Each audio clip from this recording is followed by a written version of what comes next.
Vamos lá, vamos continuando a nossa leitura.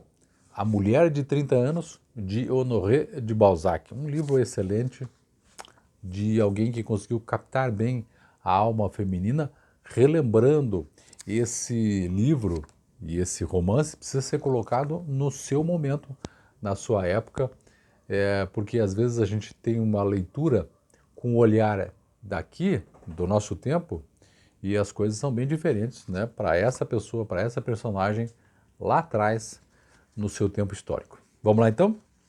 Já li a primeira parte, terminei no episódio anterior de ler a segunda parte, que chama-se Sofrimentos Desconhecidos, e agora vou para a terceira parte, que chama-se Aos 30 Anos. Estou na página 107.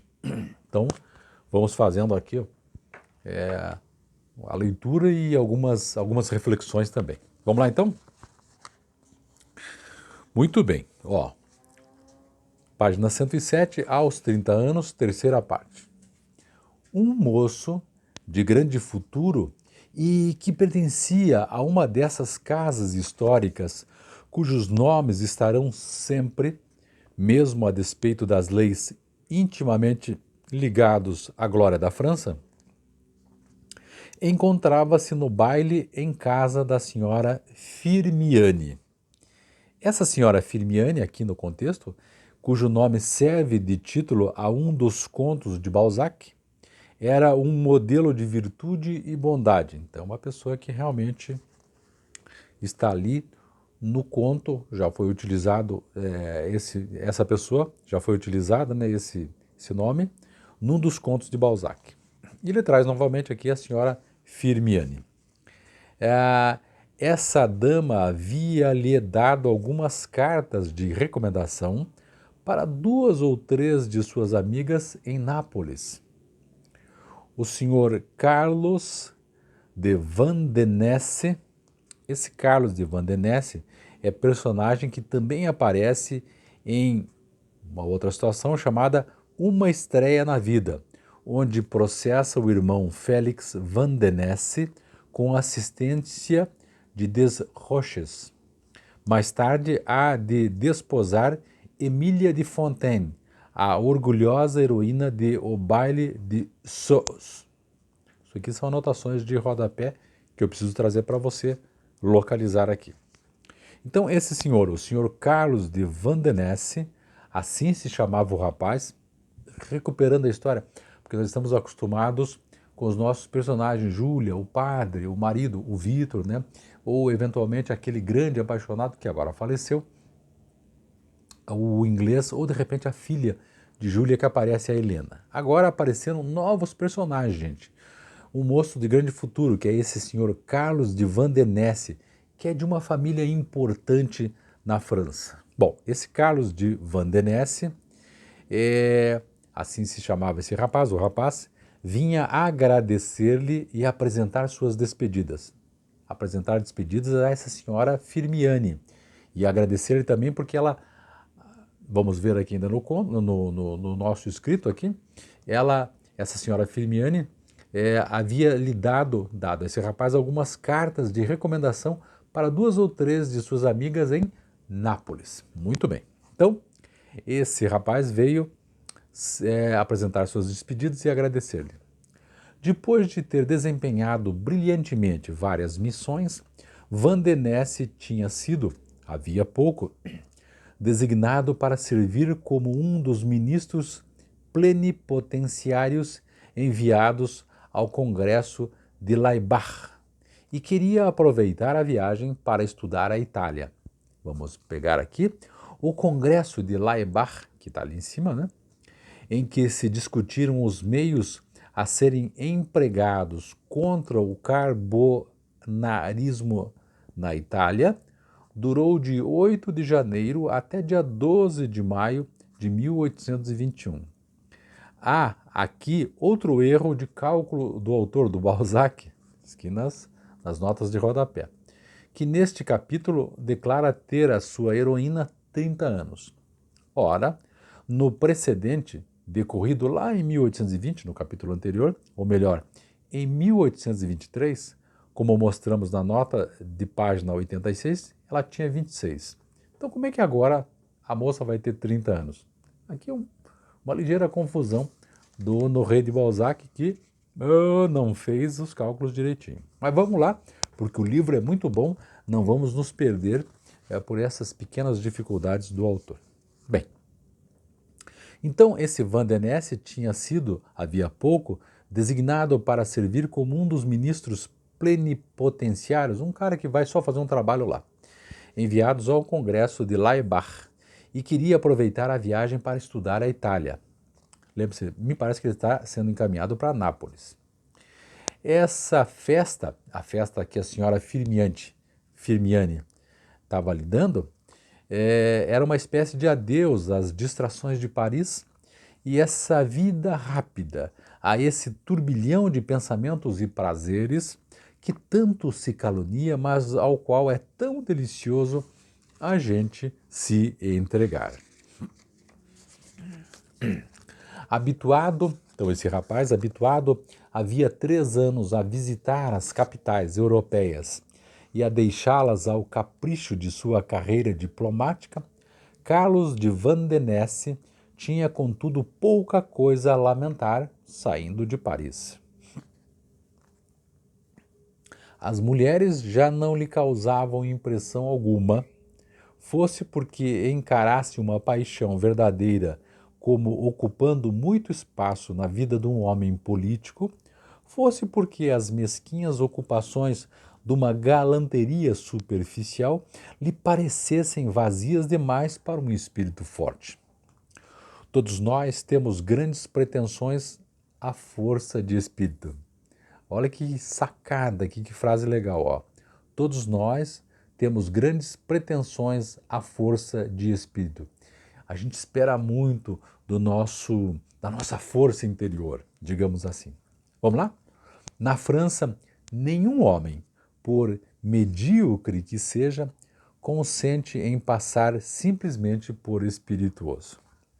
Por isso, Carlos, apesar de moço, tinha apenas 30 anos, acostumara-se já filosoficamente a ver ideias, resultados, meios onde os homens de sua idade notam sentimentos, prazeres e ilusões. Digamos que ele é um cara assim mais maduro para a idade que tem. 30 anos para ele, ele consegue, vamos dizer, colocar metas na sua vida e ver a vida de uma maneira diferente que não o jeito como os outros homens da idade dele vinham, que é o flerte, que é sair, que é passear, beber e tudo mais. Mas vamos lá, vamos ver se nós estamos corretos nessa análise. Recalcava no fundo de sua alma que a natureza criara generosa o calor e a exaltação natural aos jovens. Procurava ser um frio calculista, esforçava-se por empregar em boas maneiras, em formas amáveis, em artifícios de sedução, as riquezas morais que recebera do acaso. Verdadeira tarefa de ambicioso, triste papel empreendido com o fim de atingir aquilo a que chamamos hoje uma bela posição. Deixa eu traduzir isso aqui, imagino. Sabe aquele jovem, você encontra aí, eu já encontrei muitos já por aí, aquela pessoa que é ambiciosa para fazer dinheiro, ambiciosa por um cargo, a gente ambiciosa por uma alta posição social, então o sujeito é focado nisto. Né? Trabalhador, assim, nesse sentido. Ele lançava um último olhar aos salões onde se dançava. Antes de sair do baile, queria sem dúvida gravar-lhe a imagem como um espectador que não abandona seu camarote no ópera sem ter assistido ao quadro final. Quer dizer, ele queria sorver ao máximo ali dali, porque ele ia viajar, então aquilo tudo ficaria na sua cabeça como uma boa memória.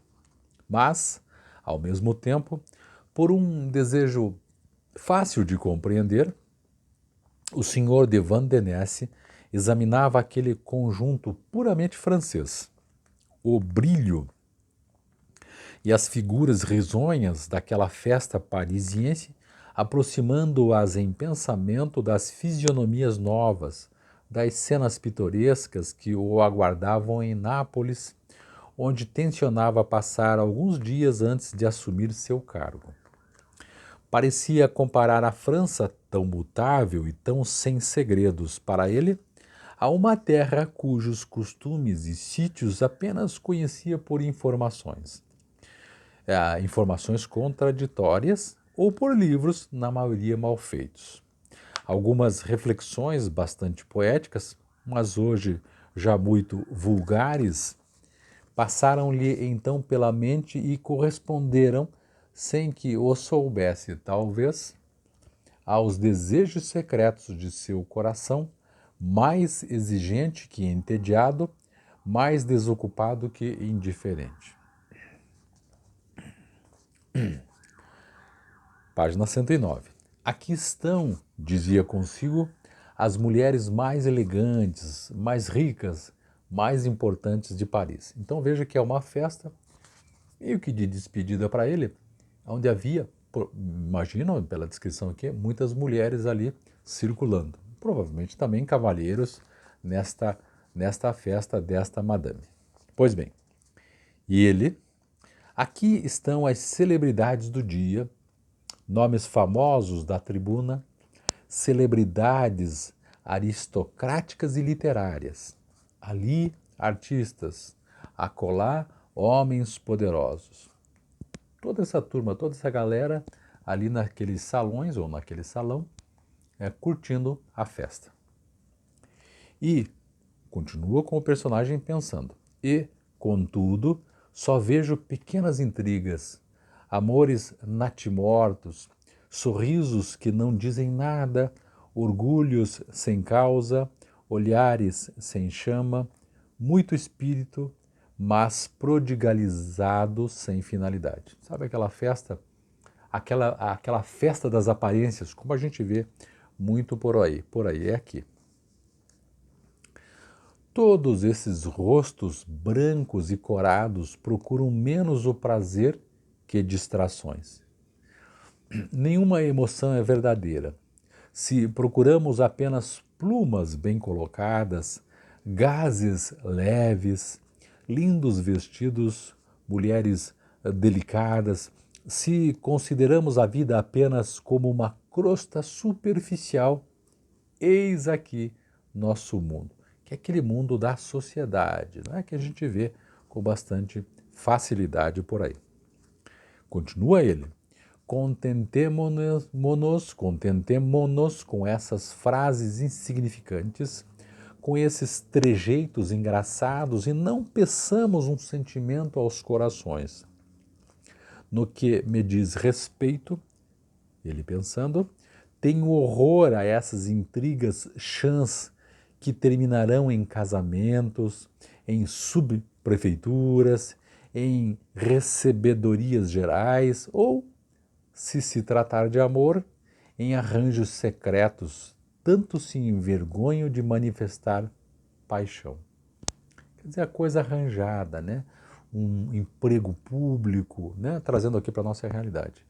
Uma função pública indicada, eventualmente um outro casamento arranjado. Tudo isso no âmbito dessa sociedade parisiense dele da época, mas que a gente pode transportar para os nossos dias também.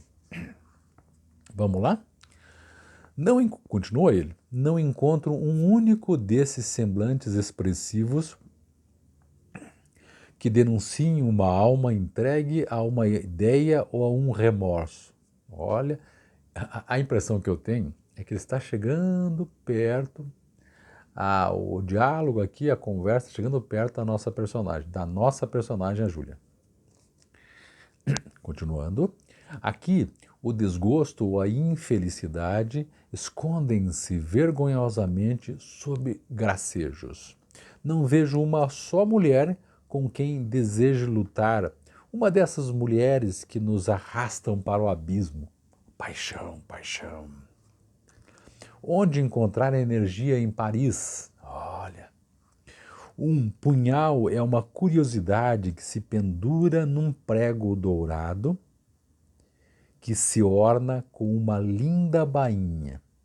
Mulheres, ideias, sentimentos, tudo se assemelha. É interessante que ele está procurando isso, mas ele é um cara concentrado na carreira, em buscar melhorar e tudo mais. Mas veja que tem umas resvaladas aí procurando por paixões também. Por amor, por aquela coisa bem explosiva. Vamos lá? Não existem mais... Continua, ele está pensando. Não existem mais paixões, porque as individualidades desapareceram. As classes, as fortunas, os espíritos, tudo foi nivelado e todos vestimos um traje negro como que em sinal de luto pela França morta. Perceba que também do ponto de vista do contexto político, Napoleão acabou aí de ser deposto, tem uma outra realidade política aí, né?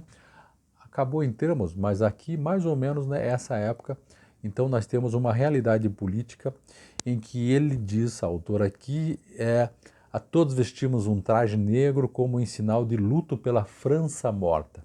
Uma história anterior acabou de morrer do ponto de vista político aqui. Vamos lá?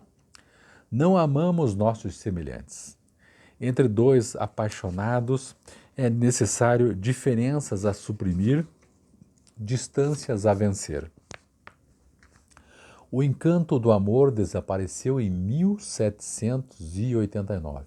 Contextualizando, 1789, data da Revolução Francesa, né? Para você ficar antenado aí. Vamos lá? Nosso aborrecimento, nossos costumes insípidos são resultados do sistema político. Na Itália, ao menos, que é para onde ele vai, tudo é categórico. Lá, as mulheres ainda são animais malfazejos, sereias perigosas, sem razão, sem outra lógica que a de seus gostos, de seus apetites e das quais há que desconfiar como se desconfia dos tigres. Veja, ele está fazendo um comparativo, por exemplo, aqui no caso das mulheres, em que na França está tudo mais ou menos morto, ninguém mais tem essas paixões, esses arrebatamentos, e ele acha, né, porque conhece muito um pouco provavelmente da Itália ainda, acho que na Itália as mulheres principalmente se dão no ponto de vista afetivo, talvez até sexual, mas do ponto de vista da emoção que ele imagina, lá será melhor para ele. Vamos lá? A senhora Firmiani, que é a anfitriã, né, veio interromper esse solilóquio cujos 1000 pensamentos contraditórios, inacabados, confusos, são intraduzíveis. Ele estava pensando, né, em si mesmado, e essa senhora Firmiani apareceu.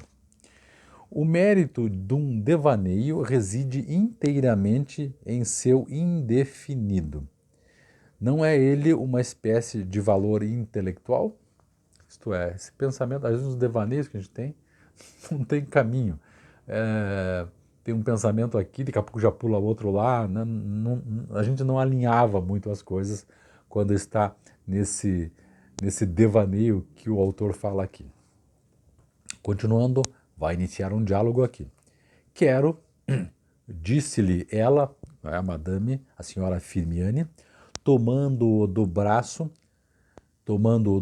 puxou ele, né? Falou, quero apresentá-lo a uma mulher que tem imensa vontade de conhecê-lo pelo que tenho ouvido a seu respeito. Olha aí.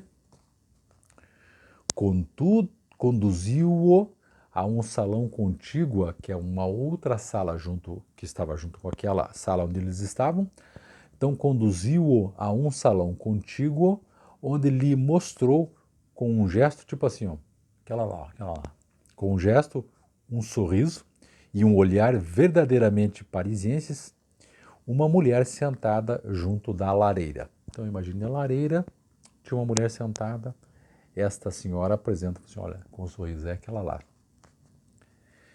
Quem é ela? perguntou com curiosidade o conde de Vandenesse, que é o nosso amigo aqui. Uma mulher a quem, com certeza, já se referiu por mais de uma vez, para a elogiar ou criticar. Uma mulher que vive na solidão. Um verdadeiro mistério. Se alguma vez já foi clemente em sua vida, por favor, diga-me o nome dela. Marquesa d'Aiglemont. Respondeu, né? A convidada. A d'Aiglemont é a nossa Júlia, não se esqueça, a nossa heroína aqui do nosso trabalho. Vou tomar lições com ela. De um marido medíocre soube fazer um par de França. De um homem nulo fez uma capacidade política. Mas, diga-me, acredita que Lord Greenville tenha morrido por causa dela, como pretendem alguns maldizentes? Olha por onde anda a boca pequena, a língua do povo. Primeiro dizendo, sabendo que a nossa heroína, a Júlia, a Marquesa d'Aiglemont, é quem sustenta do ponto de vista moral, emocional e de atitude também, quem sustenta o próprio marido Vitor. Tanto é que o Vitor tem posições de destaque na sociedade e aqui está escrito que aquela senhora que está encaminhando ali, a nossa anfitriã, fala barbaridades do marido da Júlia, do Vitor, dizendo que ele é um marido medíocre e ela soube fazer com ele um grande par na França e fez com que ele tenha, inclusive, ele era nulo, de um homem nulo, fez uma capacidade política. E aí, inclusive, cita o Lord Greenville, que é aquele inglês falecido já, que era super apaixonado por Júlia e ela nutria um sentimento por ele também. Então, esses sentimentos todos estão ali naquele salão agora, sendo apresentados a esse nosso amigo aqui, o Carlos de Vandenesse, apresentados pela senhora Firmiani, que é quem coordena aquela festa ali. Vamos lá? É possível. Depois dessa aventura, falsa ou verdadeira, a pobre mulher mudou muito. Deixou de frequentar a sociedade. Em Paris, uma constância de 4 anos é alguma coisa. VAV, CAV aqui. A senhora Firmiani calou-se, depois acrescentou com um ar assim malicioso. Esquecia que me devo calar. Vá conversar com ela. Tipo assim, falei bobagem ou falei a mais as informações que eu tinha. Vá conversar com ela, maliciosamente. Vamos lá. Carlos, o nosso amigo aqui, permaneceu imóvel durante um momento, com as costas ligeiramente apoiadas ao portal. Encostado na porta já ali. Ocupado em examinar uma mulher que se tornara célebre sem que ninguém pudesse explicar os motivos em que se fundava a sua celebridade. Isto é, não para essa senhora que acabou de sair aqui, né? Que a senhora Firmiani, que reconhecia em Júlia o fato de ser uma celebridade, porque ela aguentava um casamento, né? E fazia com que o marido, o Vitor, tivesse uma expressão política importante lá na França. E ele, o nosso amigo Carlos aqui, imóvel, estava ocupado em examinar uma mulher que se tornara célebre sem que ninguém pudesse explicar os motivos em que se fundava a sua celebridade. A sociedade oferece muitas dessas anomalias curiosas. Veja como o nosso autor aqui vai tecendo essa teia de pensamentos e vai jogando informações para que a gente também consiga, por isso que é um bom romance, consiga trabalhar mentalmente o destino das nossas personagens aqui. A reputação da senhora d'Aiglemont não era, então da nossa heroína Júlia, não era, por certo, mais extraordinária que a de certos homens que trabalham continuamente numa obra desconhecida. Estatísticos tidos por profundos à fé de cálculos que evitam publicar. Políticos que vivem de um artigo de jornal, autores ou artistas cujas obras nunca saem das pastas, gente sabichona para os que nada sabem de ciência, como Iganarelli. Como Iganarelli é latinista para os que não sabem latim. Vamos recuperar essa informação. Iganarelli é o personagem de Molière, que é outro escritor, em Médico à Força, cena 4. Sua mulher o faz passar por médico. Ao examinar uma doente, primeiro pergunta se os presentes sabem falar o latim. Sendo negativa a resposta, cria coragem para exibir o seu pseudo-latim, algo macarrônico.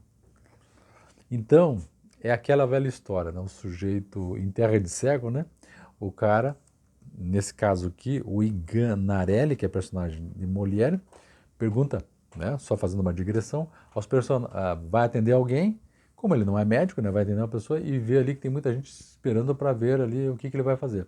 Pergunta, alguém sabe falar latim? Aí a galera diz não. Aí ele, claro, fala o latim dele porque sabe que ninguém vai entender e ninguém vai saber se ele não está falando certo ou errado. Voltando para o nosso texto, isso aqui estava no rodapé.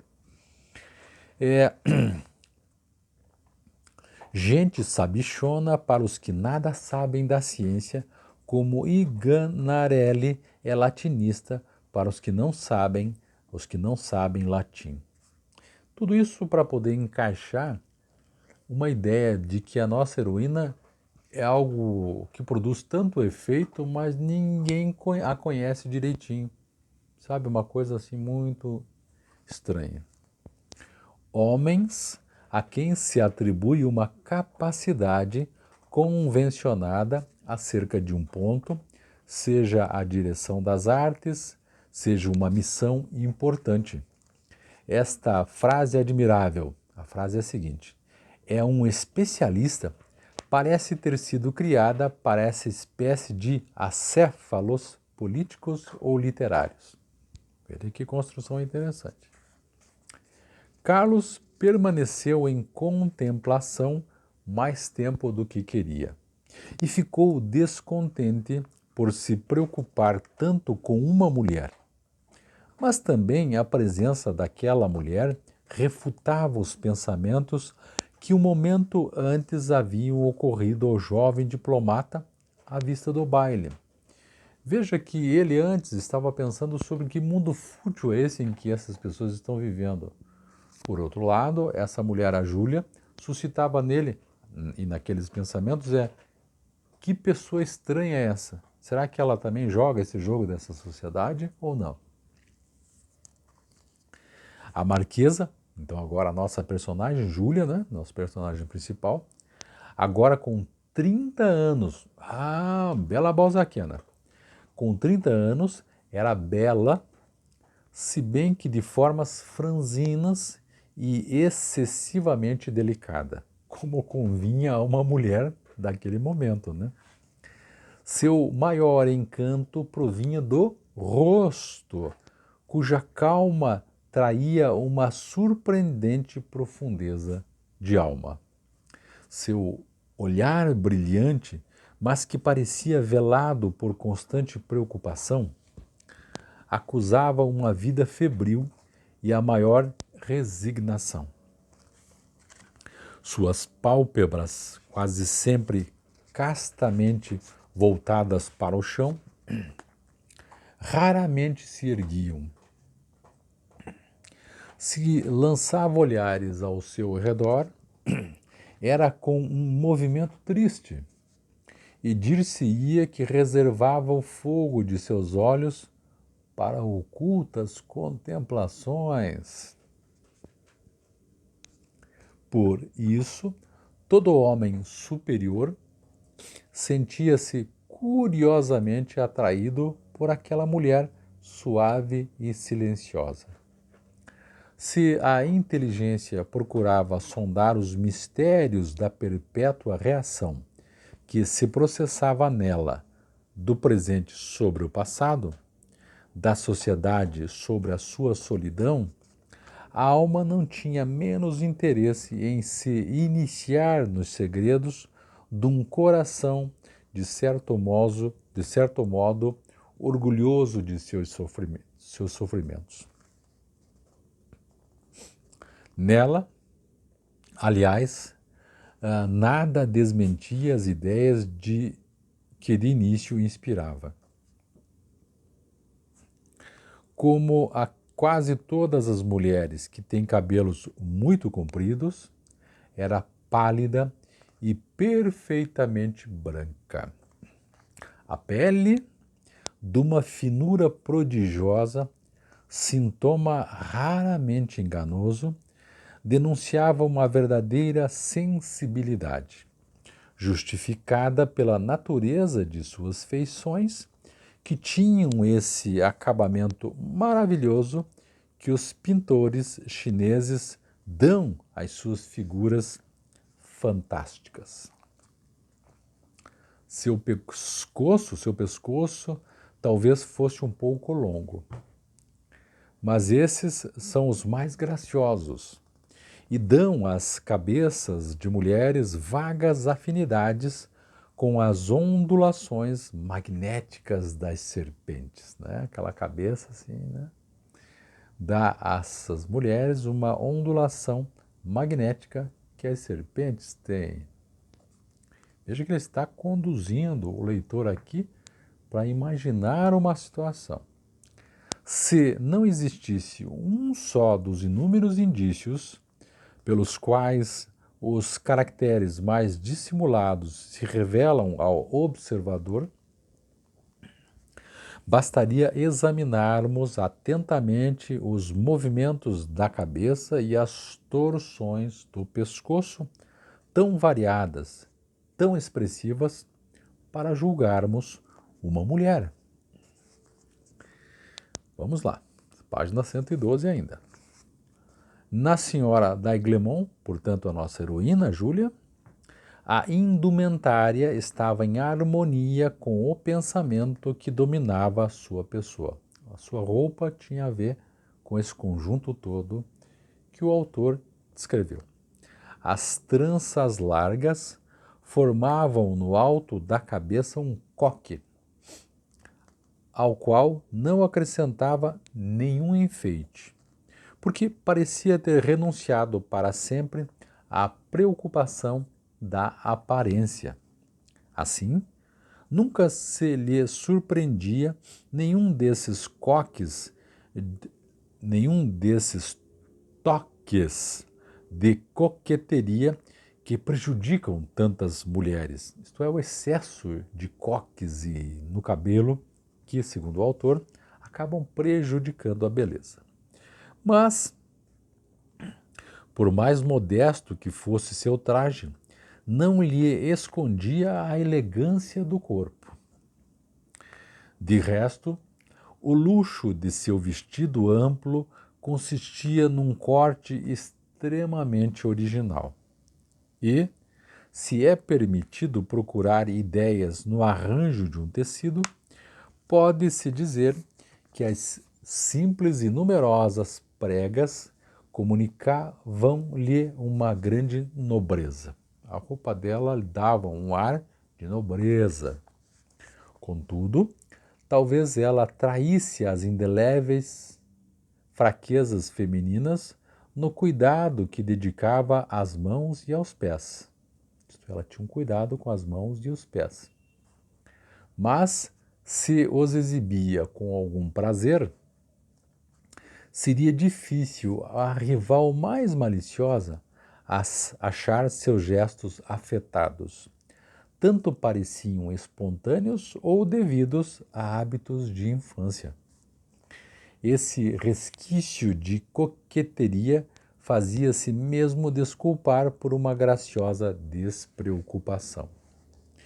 Esse conjunto de maneiras, essa reunião de pequeninas coisas que fazem uma mulher feia ou bonita, atraente ou desagradável, podem ser apenas indicados principalmente quando, como no caso da senhora d'Aiglemont, a alma é elemento de ligação de todos os detalhes e lhes imprime uma deliciosa unidade.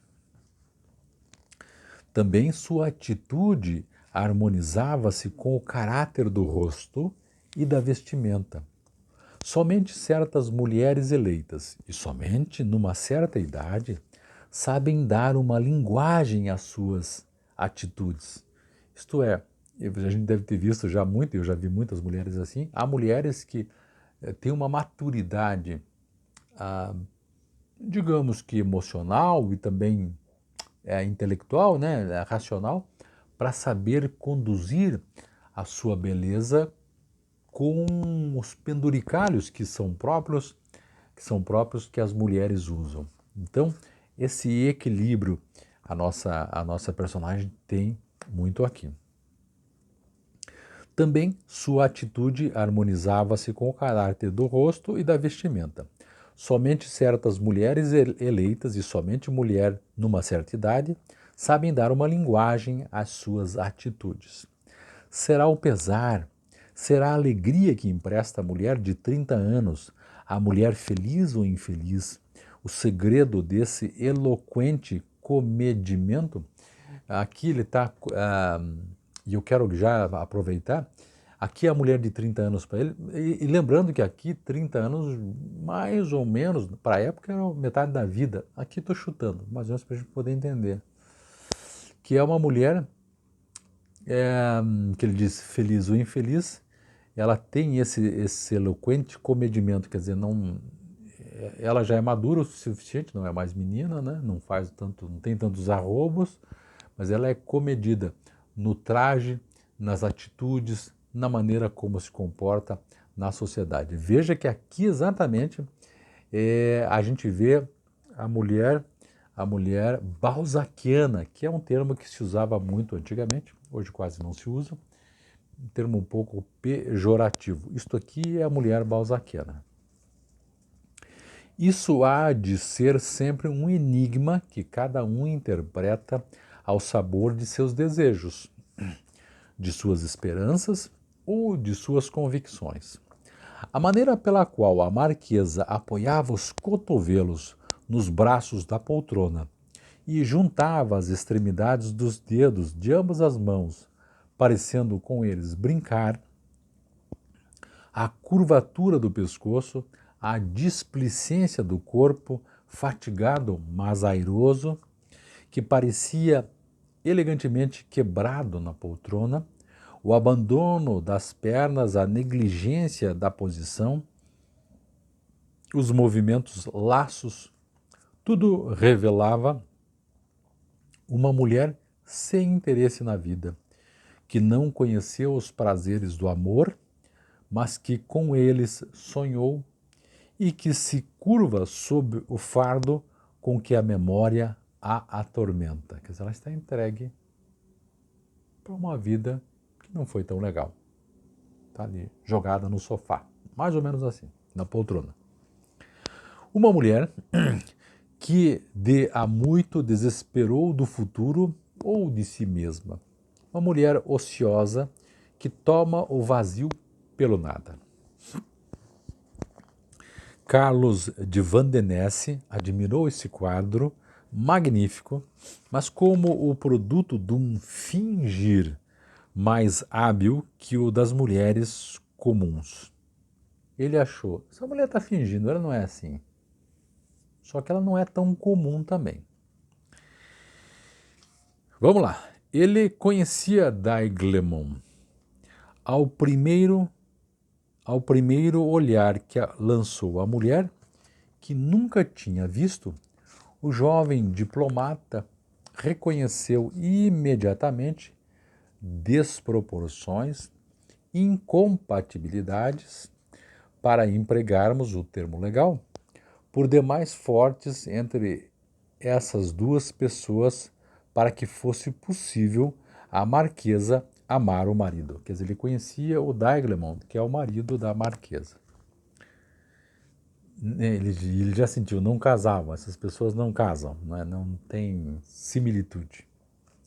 Todavia, a senhora D'Aiglemont mantinha uma conduta irrepreensível e sua virtude dava ainda maior realce a todos os mistérios que um observador podia pressentir em sua pessoa.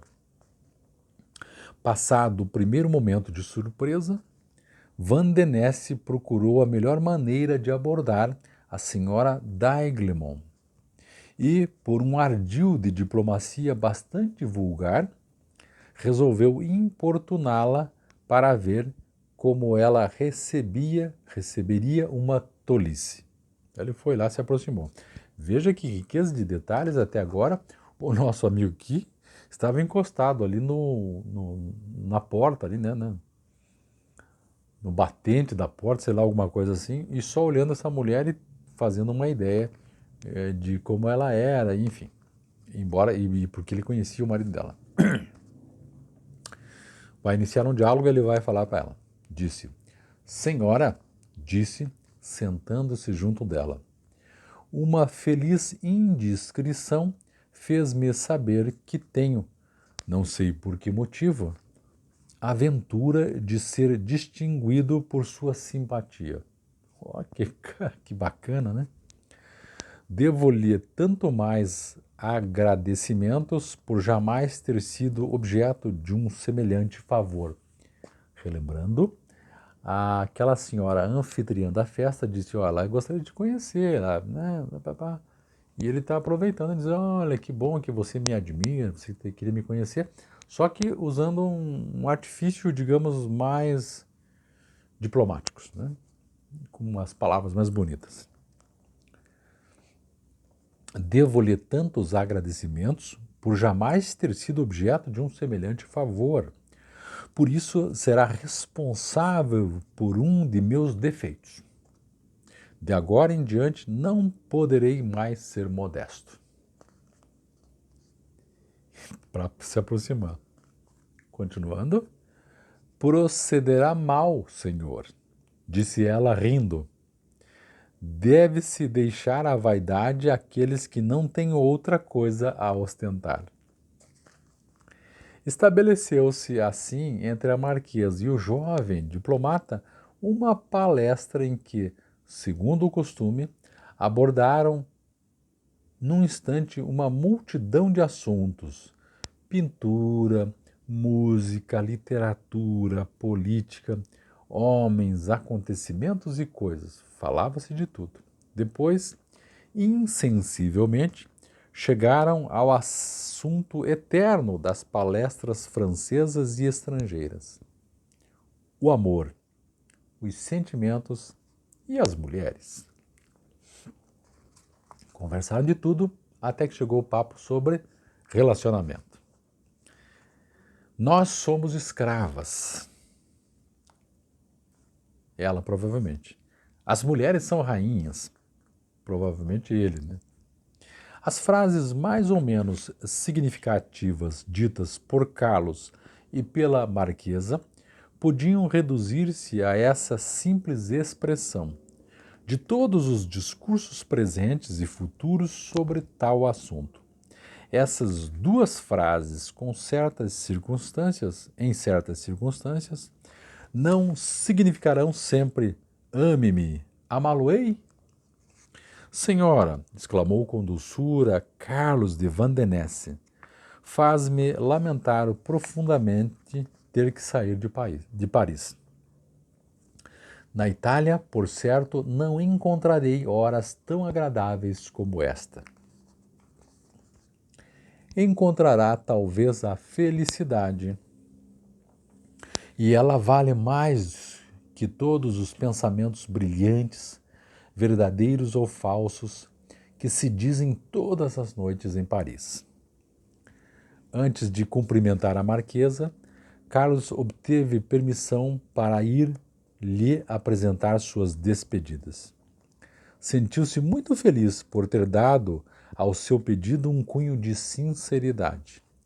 Quando, à noite, ao deitar-se durante todo o dia seguinte, lhe foi impossível afastar da mente a imagem daquela mulher. Olha a paixão aparecendo aqui.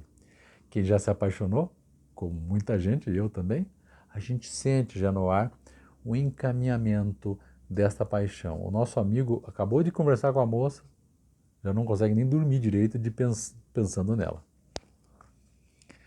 Ora, se perguntava por que a marquesa o tinha distinguido, quais poderiam ser suas intenções, pedindo para o rever, e formulou inúmeras conjecturas, ora acreditava encontrar os motivos dessa curiosidade. Então, embriagava-se de esperança ou desanimava, conforme as interpretações que dava aquele desejo polido, tão comum em Paris. Ora era tudo, ora era nada. Por fim, quis resistir à atração que o arrastava para a senhora d'Aiglemont, mas terminou indo à sua casa. Bem, aqui vou parar porque eu quero dividir bem os momentos do texto para a gente não quebrar o nosso raciocínio. No próximo episódio ele vai voltar na casa da marquesa para conversar, porque a gente já percebeu que ele ficou entusiasmadíssimo com o papo, com a conversa, talvez até com a beleza, com o físico da marquesa, e depois de sair da festa, ele deu tchau para ela e tudo mais, ele ficou encafifado, entabulando mentalmente por que ela se interessou para conversar com ele, porque veja, ela pediu para ser apresentada a ele, e o que ele viu nela, né? Essas coisas típicas de início de paixão, né? Ele já começava a pensar mais nela, tá bom? Então ficamos assim, estou na página 115. No próximo episódio, nós continuaremos essa rica história do nosso amigo aqui, o Honoré de Balzac, a mulher de 30 anos. Valeu? Então é isso, muito obrigado, até mais.